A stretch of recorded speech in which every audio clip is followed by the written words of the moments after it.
As I Sat in Silence is a poem that shines a light on the issue nobody wants to talk about, but is everywhere in the news and on social media.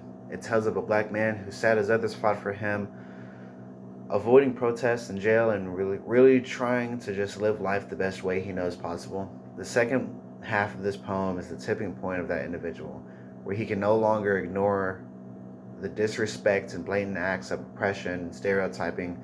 He now feels a flame that drives him to stand up as well. He's projecting his own voice to show that he's learning the same materials as other diverse groups and is capable of much more than he is credited with. The University of Kentucky desegregated undergraduate classes in 1954 and has shown so much progress in educating diverse groups of people ever since. This poem shines a light on the fact that change is still needed, whether it be at UK or elsewhere. Change will always be needed in the foreseeable future. As I sat in silence, cries and outrage with a hunger for peace as I sat in silence. Dying in the streets and rotting in cells as I sat in silence. We find these truths disheartening and the consequences go unenforced. People fight for me without even knowing who I am as I sat in silence.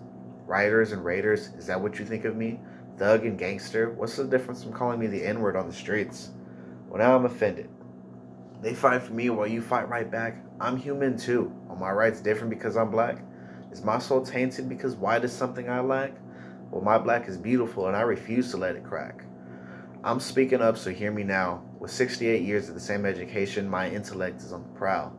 For you called me three-fifths and they proved I was whole. As I sat in silence, they gave me power over your control. The power to show you that we are not thugs and gangsters, nor rioters and raiders, but people, just like you. They show their tenacity that we are not just a fraction. Slavery ended decades ago, so let me show you my reaction. As I sat in silence, my people struggled. Struggled so I can live without the trouble. So now it's my turn to take the weight off their backs so they can rest while I show you our future is as green as grass. Stand up to the oppressor.